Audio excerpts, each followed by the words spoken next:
ফেসবুকের মাধ্যমে প্রায় 90,000 মেয়ে কিডন্যাপ হয়েছে। ফেসবুককে ইউজ করেই 90,000 মেয়েকে কিডন্যাপ করা হয়েছে। তো যেসব মেয়ে বা ছেলেরা আছে তাদেরকে বলবো, বাইরে থেকে কোনো অজানা কেউ যদি ফ্রেন্ড রিকোয়েস্ট পাঠায়, কেউ কোনো রকম ভাবে সেটাকে একসেপ্ট করবে না।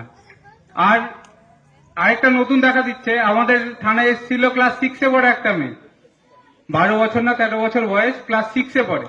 মেয়েটার মায়ের মোবাইলে ইনস্টাগ্রাম করে। ইনস্টাগ্রাম শুনেছেন, বাচ্চারা ছোটরা করে, বড়রা অনেকে শোনেনি, ইনস্টাগ্রাম করে। মেয়েটাকে একটা অ্যাকাউন্ট থেকে ফ্রেন্ড রিকোয়েস্ট এসছে, নাম বান্ধবীর নাম করে একটা রিকোয়েস্ট এসছে, বন্ধু এসছে। এবার সেটাকে কি করেছে, একসেপ্ট করেছে, যে আমার বান্ধবী তো আমাকে ফ্রেন্ড রিকোয়েস্ট পাঠিয়েছে, আমি এটা একসেপ্ট করি। দিয়ে বান্ধবীর সাথে কথা বলছে, দিয়ে কিছুক্ষণ পর ভিডিও কল করেছে। তো মেয়েটা ভিডিও কল ধরেছে, যে বান্ধবী আমাকে ভিডিও কল করছে, আমি ভিডিও কলটা ধরি। যখনই ভিডিও কলটা করেছে, আমি যদি ভিডিও কল ধরি, আমার এদিকে আমার মুখ, অন্যদিকে কার মুখ থাকবে, অন্যজনের মুখ।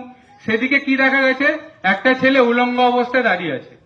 সেটাকে কি করেছে, 10 সেকেন্ডের জন্য সেই স্ক্রিন রেকর্ড করে নিয়েছে, দিয়ে সেটাকে ফেসবুকে ছাড়ছে। দিয়ে মেয়ের মা বাবার কাছে দাবি করছে, এটা আমি আবার ছেড়ে দেবো, আরো ভাইরাল করব, যদি আমাকে 20,000 বা 30,000 টাকা না দেন। তো বাচ্চাদের হাতে বলে না যে মোবাইল দিতে হয় না, তো কিছু কারণের জন্য বলছি বাচ্চারা এগুলো বোঝে না। ক্লাস 6-এ পড়ে আমি কি বুঝবো, অতটা বোঝার ক্ষমতা নেই। যে 10 সেকেন্ডে যদি ভিডিও হয়ে যায়, মুখটা যদি এদিকে থাকে, অন্যদিকে যদি কোনো একটা বাজে ছবি থাকে, সেটা তো সবারই সম্মানহানি হয়, সে ছোট হোক বা বড়। তো মোবাইলে যদি কোনো আননোন জায়গা থেকে রিকোয়েস্ট আসে, যাকে চিনেনি না, তাদেরকে কাউকে একসেপ্ট করবেন না কোনো সময়। আপনাকে ফোন করলো, ফোন করে বলছেন আপনার নামেই আধার কার্ড নাম্বার এটা, স্বামীর নাম এটা, বাড়ি এখানে, অ্যাড্রেস থানা এখানে, সব বললো, সব মিলে গেল। আপনি বললেন হ্যাঁ। তখন বলবে আপনার 1 লাখ টাকার একটা সোনার গয়না বিদেশ থেকে আসছিল আপনার নামে, সেটা কাস্টমে বা দিল্লি এয়ারপোর্টে বা কলকাতা এয়ারপোর্টে আটকে গেছে। তখন আপনি ভাববেন বা একটা সোনার গয়না পাওয়া যাবে, বা একটা 5 লাখ টাকার কোনো গিফট পাওয়া যাবে, খুশি হয়ে গেলেন। দিয়ে বললেন ঠিক আছে নিবো, আমি কি করব? বলবে যে কাস্টমে আটকে গেছে, কাস্টমের টাকা চাইছে, 10,000 টাকা বা 15,000 বা 20,000 টাকা চাইছে। তো সেই টাকাটা আপনি আমাকে পাঠিয়ে দেন, ব্যাংক অ্যাকাউন্ট ডিটেলস দিল, পাঠিয়ে দিল। আপনি কি করলেন, একটা সোনার হার বা 2 লাখ টাকা বা 5 লাখ টাকার জন্য কি করলেন, 10,000 টাকা পাঠিয়ে দিলেন। আবার কিছুক্ষণ পরে ফোন করে বলবে রাস্তায় আসছিল, ট্রাফিকে আটকেছে, রাস্তায় আসছিল, সিআইডি আটকেছে, এরকম চলতেই থাকবে। এরকম করে করে রানীনগরের একজন মহিলা টোটাল লোন করে, বন্ধন থেকে লোন করে, বিভিন্ন জায়গা থেকে লোন করে টোটাল 7 লাখ টাকা দিয়েছেন।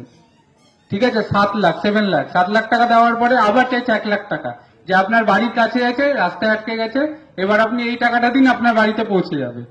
তারপরে মহিলা আর বাড়িতে গয়না পৌঁছানি, মহিলা কোথায় গেছে, আমাদের বহরমপুর সাইবার থানায় গেছে। তো যখনই কোনো সাইবার প্রতারণা হবে, একটা নাম্বার অবশ্যই মনে রাখবেন, যেটা এখানে লেখা আছে দেখুন, 1930 1930। কি নাম্বারটা বললাম?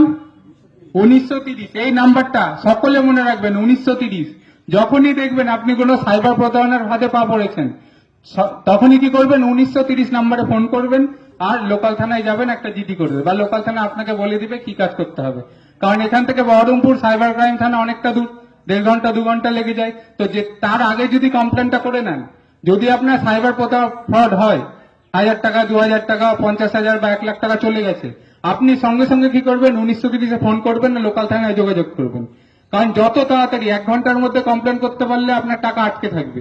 যদি 2 ঘন্টা, 3 ঘন্টা, 4 ঘন্টা হয়, টাকা কিন্তু বেরিয়ে যাবে। সেই জন্য বলছি, সাইবার থানা যাওয়ার আগে একবার লোকাল থানায় যোগাযোগ করবেন, আর 1930-এ একটা ফোন করবেন। তাহলে যতটা সম্ভব 1 ঘন্টা, আধা ঘন্টার মধ্যে কমপ্লেন করতে পারলে টাকাটা কি হবে, আটকে যাবে। আরেকটা নতুন টপিক এখন খুব চলছে, গোটা ইন্ডিয়া জুড়ে চলছে, ফোনে কথা বলতে গেলেও দেখবেন ফোনে কিছুক্ষণ ধরে বলছে, সেটা কি ডিজিটাল অ্যারেস্ট। নাম শুনেছেন? এবার ডিজিটাল অ্যারেস্ট এটা মেনলি হচ্ছে কোথায়, মেন টাউনে যেখানে ওই কোটিপতি, প্রচুর পয়সাওয়ালা বিজনেসম্যান বড় বড় হচ্ছে, তাদেরকে এটা হচ্ছে। আমারই নিজেরই একটা কেস আছে বহরমপুর সাইবার থানায়। একজন স্কুল টিচার, রিটায়ার্ড হয়েছে জাস্ট, ওনাকে ফোন করেছে, ফোন করে বলছে আপনার আধার নাম্বার এটা, আপনার ফোন নাম্বার এটা, আপনার 15টা ব্যাংক অ্যাকাউন্ট আছে। বলেছে হ্যাঁ, ওই ব্যক্তির 15টা ব্যাংক অ্যাকাউন্ট আছে। উনি আমাকে লিস্ট এনে দেখাচ্ছেন যে ওনার 15টা ব্যাংক অ্যাকাউন্ট। আমি লোককে জিজ্ঞেস করছি এত ব্যাংক অ্যাকাউন্ট কি কারণে। এবার ফোন করে বলছেন আমি দিল্লি সাইবার ক্রাইম থেকে বলছি, আপনার যে 15টা অ্যাকাউন্ট আছে এগুলোতে সব ব্ল্যাক মানি আছে। 15টা অ্যাকাউন্টে প্রায় 1.5 কোটি টাকা ছিল ওই লোকের। ঠিক আছে, এবার বলছে আপনার এগুলো ব্ল্যাক মানি। বলছে না, আমি সব ইনকাম করেছি, রিটায়ারমেন্টের পরেই টাকাগুলো পেয়েছি। তো বলছে ঠিক আছে, আপনি এই টাকাগুলো আমাদেরকে পাঠিয়ে দেন, আমরা তাহলে কিছুক্ষণ পরে আপনার কেসটা সব মিটিয়ে দিচ্ছি, টাকা নিয়ে দিয়ে আপনাকে পুরো টাকাটা ফেরত দিয়ে দিচ্ছি। এবার এই যে কথাবার্তাগুলো চলছে এগুলো সব হবে ভিডিও কলে, আপনার সামনে ধরে রাখবে, ইউনিফর্ম পরে থাকবে, আমার বা স্যারদের মতো যা ইউনিফর্ম দেখতে পাচ্ছেন সেম ইউনিফর্ম পরে থাকবে। পুলিশ কখনো আপনাদেরকে কাউকে ভিডিও কল করেছে থানা থেকে যে আপনি একটু থানায় দেখা করে যান, বা আপনাকে এটা অ্যারেস্ট ওয়ারেন্ট পাঠানো হচ্ছে, কোনো সময় ভিডিও কল করেছে? কোনোদিনও করেনি। কারো এসছে কি এখানে ভিডিও কল থানা থেকে? কোনোদিনও আসেনি। তাহলে দিল্লির সাইবার থানা বা কলকাতার সাইবার থানা বা অন্য কোনো ডিপার্টমেন্টের টাইম থাকবে না আপনাকে ফোন করার ভিডিও কল করে, কিন্তু এই ক্ষেত্রে কি করবে? আপনাদেরকে ভিডিও কল করবে। ভিডিও কলে আপনাকে সবসময় রাখবে, ভিডিও কল কাটতে দিবে না। ওই যে কথা বললাম স্কুল মাস্টার মশাই রিটায়ার্ড আর তার ওয়াইফ দুজনকে প্রায় 4 দিন ধরে ভিডিও কলের মাধ্যমে অ্যারেস্ট ছিল। তারা যখন ঘুমাতেও গেছিল ওদের সামনে মোবাইলটা চার্জে দিয়ে দাঁড় করানো ছিল যে ওরা ঘুমাচ্ছে সেটাও দেখবেন। ওই মহিলাও সরকারি একজন কর্মচারী, মহিলা যখন অফিসে গেছিল ব্যাগের মধ্যে পার্সের ভিতরে মোবাইল সেটা চলছিল, মোবাইল কোনো সময় কাটতে দিত না তাদেরকে। দিয়ে এইভাবে অ্যারেস্ট করার 4 দিনের মাথায় প্রথমে 24 লাখ, তারপর 44 লাখ, তারপরে 26 লাখ টাকা দিয়েছে। টোটাল 90 লাখ টাকা দেওয়ার পরেও ভিডিও কলে কথা বলছে। দিয়ে সেই মুহূর্তে আমাদের সাইবার থানায় দৌড়ে এসছে, দিয়ে আমাকে বলছে স্যার এই যে পুলিশ থেকে থানা থেকে ফোন করছে। আমি দেখছি হ্যাঁ ইউনিফর্ম পরে একজন আছে, সঙ্গে সঙ্গে সেটা কেটে দিয়েছি, তারপরে সেটা কেস হয়েছে। এবার যে আমরা যে 1930-এ ফোন করেছি, কিন্তু তিনি 2 দিন পরে এসছে, টোটাল 90 লাখ টাকা দেওয়া কমপ্লিট, তার 2 দিন পরে আমাদের কাছে এসছে, আমাদের কাছে আর কিছু করার নেই। এবার সেটা কেস তদন্ত চলছে, তারপর সেটা টাইমের সাথে কি হবে সেটা দেখা যাবে। তো এই গ্রামের দিকে এটা কম হয়, এটা মেনলি বড় বড় শহরে।